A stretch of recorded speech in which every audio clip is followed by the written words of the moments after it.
영국과 미국에서 영적 대각성 운동을 이끌었던 조지 휘필드라는 그런 목사님이 계십니다. 이분이 대단한 것이 21살에 목사로 안수받고 죽을 55세까지 하루에 많을 때는 5번에서 6번의 설교를 했다고 합니다. 그분이 돌아가실 때 한 3만 회 이상의 설교를 했다고 하는데요. 요즘 제가 일주일에 새벽 예배 6번, 수요 예배 2번, 그리고 성경 공부 2번, 학생부 예배, 청년부 예배, 주일 예배 2번, 이렇게 12번 설교를 하는데 이것도 감당하기가 여기까지 이렇게 차옵니다. 그런데 저보다 2배, 3배 정도 더 많은 설교를 하시는 것입니다. 주변 사람들이 어떻게 했을까요? 좀 말렸겠죠. 좀 쉬면서 하시라고. 그러다 쓰러지신다고. 그때 너무나도 멋진 그런 유명한 말을 하게 됩니다. 언젠가 제가 말씀드렸던 것 같은데요. 녹슬어서 없어지기보다는 녹슬어서 없어지기보다는 차라리 닳아서 없어지겠다. 나는 닳아서 없어지는 망치가 되지 썩어서 그냥 있는 그런 망치가 되지는 않겠다고 말할 정도로 하나님께서 자신에게 맡겨주신 사명에 아주 헌신적으로 충성했던 그런 목사님이십니다. 그분이 사역했던 18세기 초 영국은 사회적으로 또 정치적으로 또 도덕적으로 아주 어두웠던 시기였습니다. 시민들의 소요와 폭동이 있었고 밀수, 강간, 폭력, 살인 이런 일들이 흔하게 있어서 도시나 시골이나 모두 안전하지 않았답니다. 감옥들은 죄수들로 가득 찼고 백주대낮에 사람을 죽이고 폭력을 휘두르는 일이 아주 무분별하게 일어났다고 합니다. 사람들은 잔인하고 아주 유해한 오락들을 즐겼고 음탕한 삶, 또 술독에 빠져서 깊이 병들고 있었던 것이 바로 이 18세기 초였습니다. 영적인 무관심과 회의론이 팽배했고 종교는 아주 형식적이었고 생명이 없는 그런 상황이었습니다.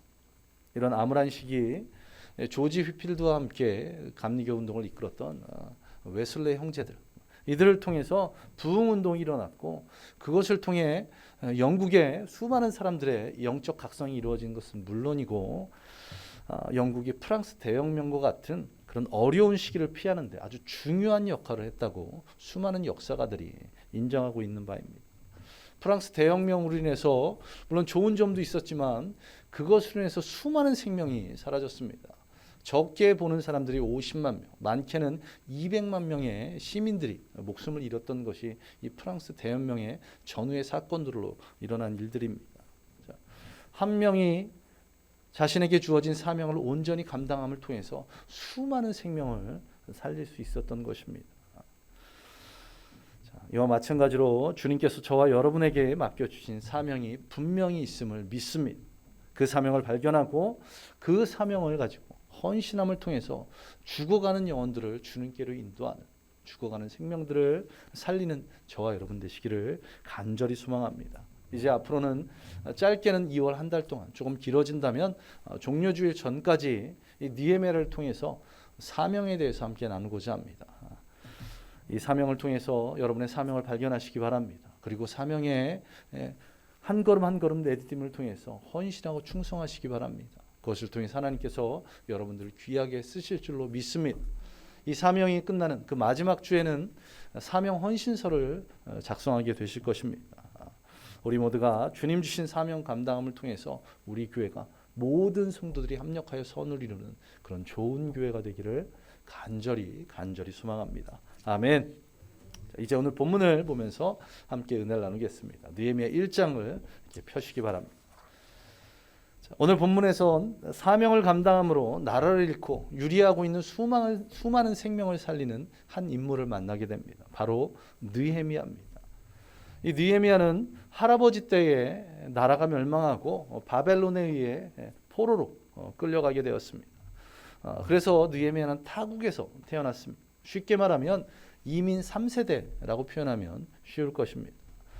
지난 월요일에 미국에서 한인 목회 경험을 했던 선배 목사님을 만났습니다. 그 선배 목사님 말이 이민 2세대만 되어도 한국 사람이 아니라고 그렇게 말을 합니다. 그냥 미국 사람이라고 생각하면 된다는 그런 이야기를 들었습니다. 한국말을 거의 하지 못하고요. 한국 문화에 대해서 전혀 모른답니다. 희한한 것이 이민 1세대와 이민 2세대가 공존하는 그 가정을 보면 부모님은 영어를 잘 못하고 자녀들은 한국말을 잘 못한답니다. 그래서 놀랍게도 대화가 어떻게 이루어지냐면 엄마 아빠는 한국말로 말하고요. 자녀들은 미국말로 이야기한답니다.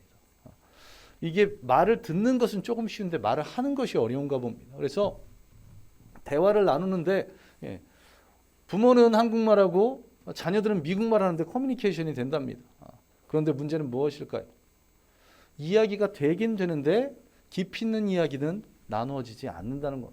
그것이 이민 1세대 가정의 어려움들이라고 하는데요. 이 선배 목사님이 미국에서 공부하면서 청년들을 담당을 했었는데 설교를 하는 데 있어서 정말 힘들었답니다.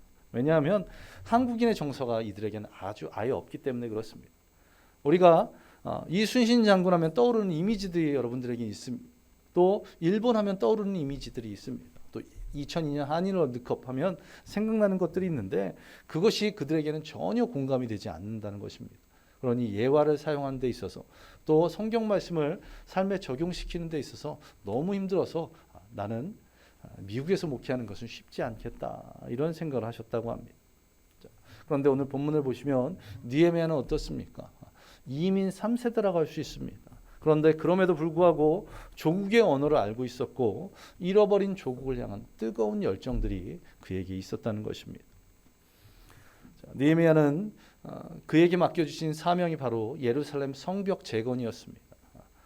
이 페르시아 제국의 왕에게서 이것을 허락받고 온 백성의 힘을 모아서 그것을 이뤄냈습니다. 예루살렘 성이 바벨론에서 무너지고 폐허가 된 지 백수십 년이 흘렀지만 그런 뒤에도 누구도 하지 못했던 일을 이 느헤미야를 통해서 하나님께서는 역사하셨고 단 52일 만에 이 위대한 사역을 이루어가는 것을 보게 됩니다. 그런 의미에서 느헤미야는 자신의 사명을 분명히 깨달았습니다. 그리고 그것을 위해서 최선의 삶을 살았습니다. 그리고 그 사명을 완수함을 통해서 하나님께 귀하게 쓰임을 받은 그런 믿음의 사람이었던 것입니다. 이 자리에 아직 하나님께서 여러분들에게 바라고 계시는 그 사명을 발견하지 못한 분들이 있으실 수 있습니다. 그렇다면 이번 느헤미야를 통해서 은혜를 받고 그 사명을 발견하시기 바랍니다. 그리고 자신에게 주어진 사명을 이미 발견하셨다면 이 느헤미야를 통해서 다시 한번 그 사명을 재확인하고 그 사명에 헌신하시는 귀한 은혜가 있기를 간절히 소망합니다. 하나님께서 이 자리에 있는 모든 분들을 아주 귀하게 쓰실 줄로 믿습니다. 정말 우리가 감사한 것은 무엇이냐면 이 느헤미야가 제사장, 선지자 같은 지금으로 말하면 성직자라고 할 수 있는 것이 아닌 그냥 평범한 평신도였다는 겁니다. 평신도였던 느헤미야로 인해서 무너진 성벽을 회복함으로 다시 한번 이스라엘 땅에 부흥이 임할 수 있었습니다. 또 패망한 조국, 무너진 조국을 인해서 신음하고 있는 그런 백성들에게 희망을, 꿈을 꿀 수 있는 그런 귀한 비전을 제시한 것입니다. 그런데 또 놀라운 것은 무엇이냐면 이처럼 평신도였고 그럼에도 사명을 발견했던 느헤미야가 하나님의 음성을 직접 들은 적이 한 번도 없다는 겁니다. 느헤미야에서 13장까지의 전체를 보시면 하나님께서 느헤미야에게 말씀하셨다는 구절이 단 한 번도 등장하지 않습니다. 아담, 그 후로부터 노아, 그 이후에 아브라함과 이삭, 야곱에게, 그리고 그 이후에 모세와 여호수아에게, 또 여러 왕들에게, 선지자들에게 하나님께서는 말씀하셔서 그들에게 사명을 허락하셨습니다. 그런데 느헤미야에게는 단 한 번도 나타나지 않으셨다는 것입니다. 또 더군다나 어떤 선지자, 어떤 제사장도 느헤미야에게 하나님께서 너에게 이러한 사명을 주셨다고 말한 바가 없다는 것입니다. 이런 점이 우리에게는 아주 큰 위로가 됩니다.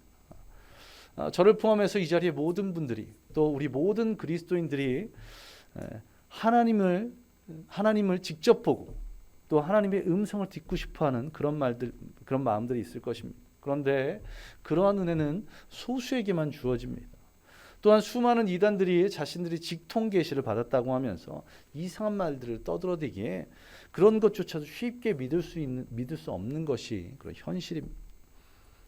우리가 어떤 문제로 고민할 때, 또 어떤 길로 가야 될지 몰라 방황할 때, 또 내게 어떤 사명을 주셨는지 모르고 있는 그때에 하나님께서 직접 나타나셔서 나에게 이거 이렇게 하면 된다고, 너에게 이런 사명을 주셨다고 직접 말씀해 주시면 얼마나 시원하겠습니까? 그러나 우리의 믿음이 연약해서인지 하나님의 음성을 직접 듣는다는 것은 결코 쉬운 일이 아닙니다. 그렇다면 하나님의 직접적인 계시나 어떤 선지자들의 도움 없이 자신의 사명을 깨달은 느헤미야에게서 우리는 아주 귀한 해법을 찾을 수 있다는 것입니다. 우리가 어떻게 우리에게 주어진 사명을 발견할 수 있을까요? 첫 번째는 하나님께서 내게 허락하신 관심, 그리고 그 관심에 대한 부담감이 우리의 사명일 수 있다는 것. 그것을 오늘 본문에서 말씀하고 있습니다. 오늘 본문 앞에 1장 2절부터 4절까지를 한번 눈으로 보시기 바랍니다. 어떤 상황입니까? 느헤미야가 지금 예루살렘을 다녀온 하난이란, 그리고 그와 함께했던 사람들을 통해서 지금 현재 예루살렘의 그 형편들을 듣고 있습니다. 그리고 그가 어떻게 합니까? 그들의 안타까운 상황을 듣고 울며 슬퍼하며 금식하고 기도합니다. 시대적 상황들을 잠깐 설명을 해드리면, 남왕국 유다가 바벨론의 침공으로 인해서 멸망했습니다. 이 예루살렘이 바벨론의 느부갓네살 왕에 의해서 예루살렘 성벽이 무너졌고 성전이 불타버렸습니다. 그리고 왕족들, 귀족들, 상류층 모두를 포로로 끌고 갔습니다.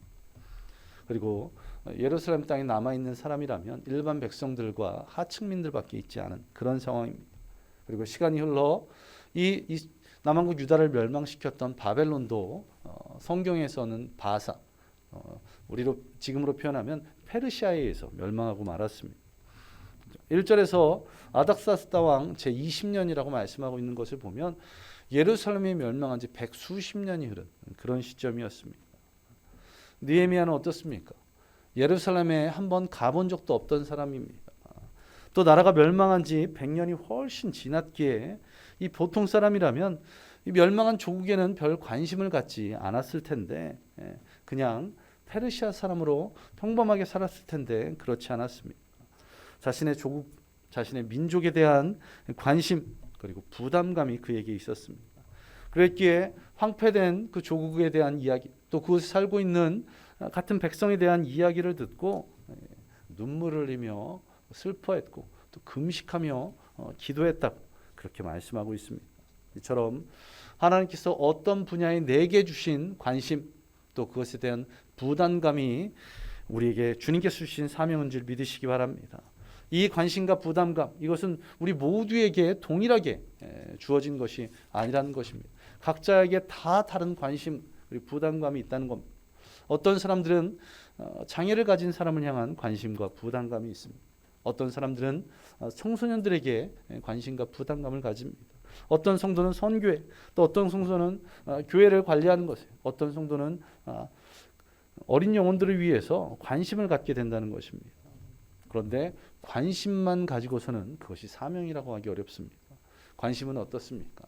작은 것에도 쉽게 생겨났다 사라지는 것이 관심이기 때문에 그렇습니다. 우리의 사명이라고 말하려면 관심과 함께 그 관심에 대한 부담감이 있어야 된다는 것입니다. 느헤미야도 어떻습니까? 관심이 있어서 예루살렘의 상황에 대해서 물어봤습니다. 그리고 거기에 더해서 부담감을 느꼈기에 그가 눈물로 또 금식하며 기도했던 것입니다. 당시 페르시아에는, 바사에는 느헤미야 말고도 많은 유대인들이 있었을 것입니다. 물론 스룹바벨이 1차로, 또 예수와 또 에스라를 통해서 2차로 많은 유대인들이 포로에서 예루살렘 땅으로 귀환했습니다. 그러나 그럼에도 아직 많은 유대인들이 이 페르시아 땅에 남아 있었습니다. 그들도 옛 조국과 동족에 대한 어느 정도의 관심은 있었을 것입니다. 그러나 느헤미야와 같은 부담감은 없었던 것 같습니다. 그랬기에 아무도 행동에 나서지 않았던 것입니다. 오직 느헤미야만이 나라와 민족에 대한 관심과 그에 더해서 부담감을 갖고 있었기에 자신의 사명을 발견하고 그리고 그것을 위해서 노력했고 결국 그 사명을 이루어낼 수 있었다는 것입니다. 여러분의 지금 관심 가는 것, 그리고 그 관심을 가는 것을 더해서 거기에 부담감이 주어진다면 하나님께서 내게 주신 사명일 수 있음을 생각해 보시기 바랍니다. 바쁘고 분주한 일상으로 인해서 또 먹고 사는 것으로 인해서 이 관심과 부담감을 모른 척하지 말고 한 걸음씩 한 걸음씩 그것에 다가가시기 바랍니다. 그리고 그것을 위해서 기도해 주시기 바랍니다. 내게 주신 관심, 그것에 대한 부담감이 하나님께서 내게 주신 사명일 수 있음을 잊지 않는 저와 여러분 되시기를 간절히 소망합니다. 그리고 다음으로 내게 허락하신 축복, 또 내게 허락하신 은사들이 있습니다. 그리고 그것을 통해 우리는 사명을 발견하게 됩니다. 오늘 본문 11절 보시고 우리 한 목소리로 함께 봉독하겠습니다. 11절입니다. 시작. 주여 구하오니 귀를 기울이사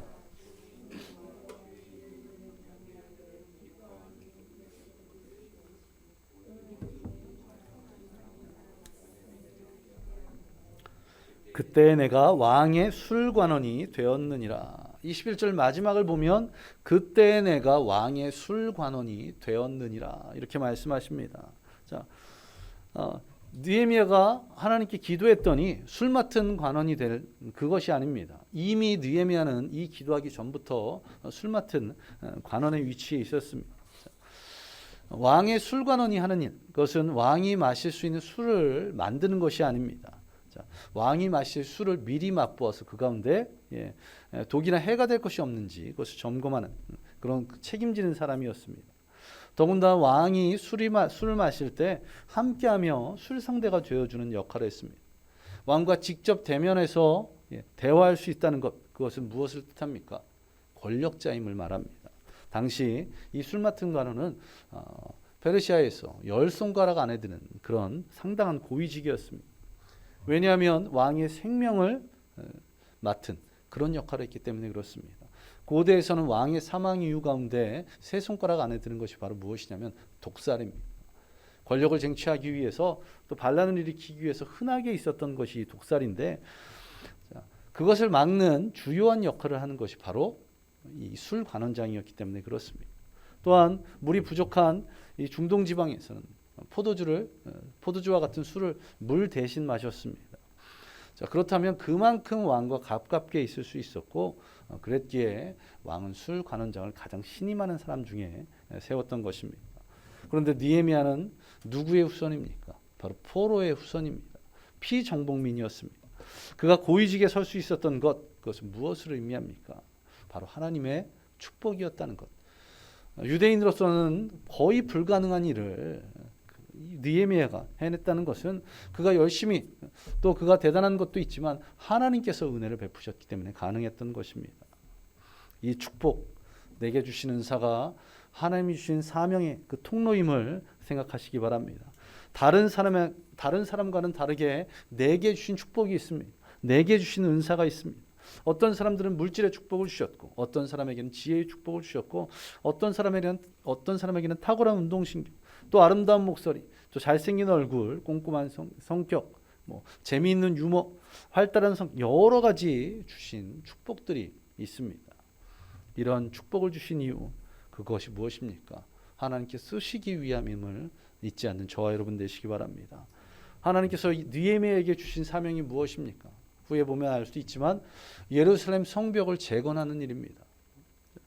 파괴된 성벽을 재건한다는 것, 그것은 무엇입니까? 지켜줄 수 있고 보호할 수 있는 것이 생깁니다. 그런데 그것을 계속 침략하고 거기서 유익을 얻고 있는 다른 주변의 여러 사람들에게 있어서는 그 성벽이 세워진 일이 결코 달가운 일이 아닌 것입니다. 또 성벽이 세워진다는 것은 도시가 세워지고 나라를 다시 일으킬 수 있는 그런 배경이 되는 것입니다. 지금 예루살렘 땅은 누구의 소유입니까? 페르시아의 왕이 총독을 파견해서 다스리고 있는 그런 지역이었습니다. 그렇기에 무엇보다도 중요한 것이 당시 페르시아 바사의 왕의 허락을 받는 것이 중요했습니다. 느헤미야가 어떤 위치에 있었다고요? 왕과 가까운 위치에. 2장에 보시면 느헤미야의 얼굴색이 변한, 나라가 멸망하고 또 그 멸망한 것서 백성들이 고통받고 있다는 소식에 슬퍼했던, 그래서 금식했던 그의 느헤미야의 얼굴을 보고 내 얼굴색이 왜 그러냐고 물을 정도로 왕과 아주 가까운 위치에 있었던 그런 사람이 느헤미야였습니다. 예루살렘 성벽을 세우는데 가장 좋은 위치에 있었던 그가 바로 느헤미야였던 것입니다. 분명 여러분 각자에게 주어진 축복, 은사들이 있습니다. 남들과 다른 내게 주신 그 하나님의 축복을 통해서 또 은사를 통해서 주님 주신 사명들을 발견하시기를 간절히 소망합니다. 내가 가장 잘할 수 있는 것, 내가 즐거워하며 할 수 있는 것을 통해서 주님 주신 사명을 감당할 수 있다면 그것이 얼마나 감사한 일이겠습니까? 노래를 잘하시면 혹 잘하지는 못하더라도 좋아한다면 주저 말고 찬양단으로 헌신하시기 바랍니다. 찬양단으로 섬기에 대해 여러 곳이 있습니다. 주일 예배도 있지만 청년부 예배 때도 찬양을 드리고 또 학생부 예배 때도 찬양을 드립니다. 지금은 제가 다 하는 상황입니다. 여러분들이 섬겨주시기 바랍니다. 또 사람 만나는 것을 좋아한다면 또 타인과 대화를 잘 하신다면 새 가족을 섬기는 일에 헌신하시기 바랍니다. 또 어린아이들을 가르치는 것을 잘한다면 어린아이들을 좋아하신다면 교회학교 교사로 헌신하시기 바랍니다. 이처럼 하나님께서는 당신께서 주신 그런 축복, 은사를 가지고 사명을 감당할 여러분을 기다리고 계신다는 것입니다. 그것을 믿고 내가 좋아하는 것, 내게 주신 축복을 통해 여러분의 사명을 발견하는 귀한 내가 있기를 간절히 소망합니다. 이제 말씀을 마무리하겠습니다. 우리의 사명을 무엇으로 알 수 있다고요? 내게 주신 관심, 그것에 더한 부담감을 통해서 우리의 사명을 발견할 수 있습니다. 또한 하나님께서 내게 주신 축복, 내게 주신 은사가 있기에 우리의 사명을 발견할 수 있다는 것입니다. 하나님께서는 저와 이 자리에 계신 모든 분들 한 분 한 분을 분명한 목적이 있기에 이 땅에서 태어나게 하셨고 또 주의 자녀 삼아주셨고 우리 교회를 섬기게 하셨다는 것입니다. 그 하나님의 뜻에 따라 사명을 발견하고 귀하게 쓰임받는 저와 여러분 되시기를 간절히 소망합니다. 내게 허락하신 관심과 부담감으로 내게 주신 축복과 은사를 통해서 그 사명을 발견하여서 하나님께 귀하게 쓰임받는 저와 여러분 되시기를 간절히 소망합니다. 우리 함께 기도하겠습니다. 주님, 내가 우리 교회에서 하나님께서 내게 주신 그런 사명을 발견하게 해달라고, 그 사명을 발견할 수 있도록 내게 허락하신 관심 또 그것을 향한 부담감이 있다면 기꺼이 그것을 향해서 한 걸음 내딛을 수 있는 믿음 달라고, 또 내게 주신 축복과 은사 있다면 그것을 가지고 이 주님의 몸된 교회에서 귀하게 쓰임받도록 그 헌신할 수 있는 귀한 마음, 믿음 달라고 우리 함께 기도합니다. 아버지 하나님 감사드립니다. 오늘 우리를 향하신 주님의 놀라우신 은혜와 사랑의 있음을 고백합니다. 아버지 하나님,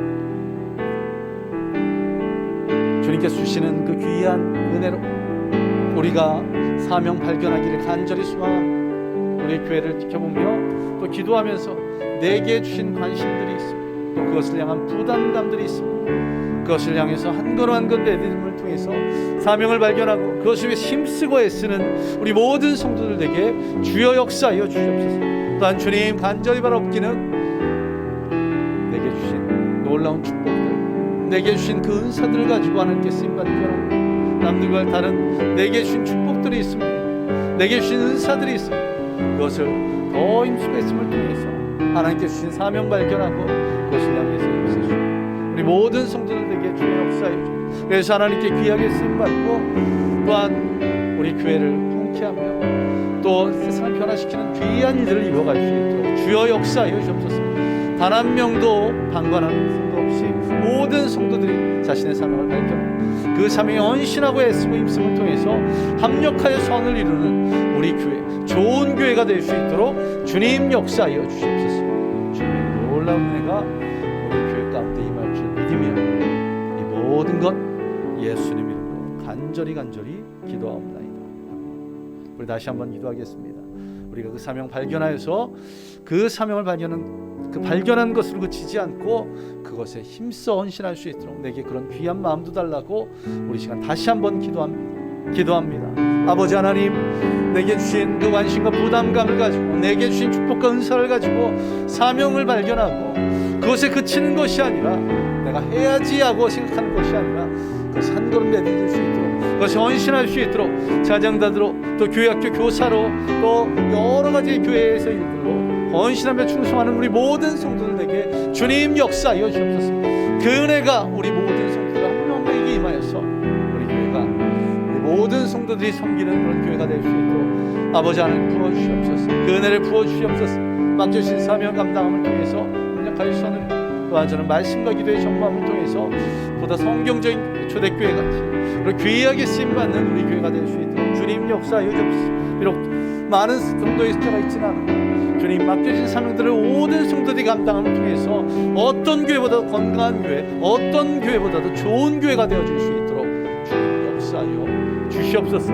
주님께서 이 자리에 있는 모든 성도들을 귀하게 사용하실 줄 믿사오며 이 모든 것 예수님 이름으로 간절히 기도하옵나이다. 아멘. 아버지 하나님 감사드립니다. 오늘도 이 예배 가운데 기도하며 또 찬양드리며 또 말씀을 통해서 우리에게 귀한 사명 주시니 감사드립니다. 그 사명 감당할 수 있도록 먼저 속히 내게 주신 사명을 발견하게 하여 주시옵소서. 우리 교회에서 하나님께 쓰임받을 그 사명 발견할 수 있도록 관심과 부담감을 통해서 또한 축복과 은사를 통해서 그 발견한 사명을 가지고 힘쓰고 애쓰며 헌신할 수 있도록 주여 인도하여 주시옵소서. 이렇게 발견된 사명 내가 기쁨과 즐거움으로 감당하게 하여 주시고 그것을 통해 하나님께 귀하게 쓰임받고 또 교회를 부흥케 하며 세상을 변화시켜 나가는 우리 모든 성도들에게 주님 인도하여 주시옵소서. 또한 주님 귀한 예물 하나님께 드립니다. 드려진 손길마다 축복하여 주시고 그 드려진 손길 통해서 하나님 나라가 확장되고 또 교회 유익이 되는 놀라운 은혜가 있도록 주께서 인도하여 주시옵소서. 주님께서 오늘 이 예배 가운데 우리에게 은혜 베푸심을 믿으며 이 모든 것 예수님 이름으로 기도드리옵나이다. 아멘. 이제는 우리 주 예수 그리스도의 은혜와 무한하신 하나님의 사랑하심과 성령님의 함께하심과 충만케 하심이 오늘 사명을 발견하기로 작정한 모든 성도들 머리에 임하기를 예수 그리스도의 이름으로 간절히 축원하옵나이다. 아멘.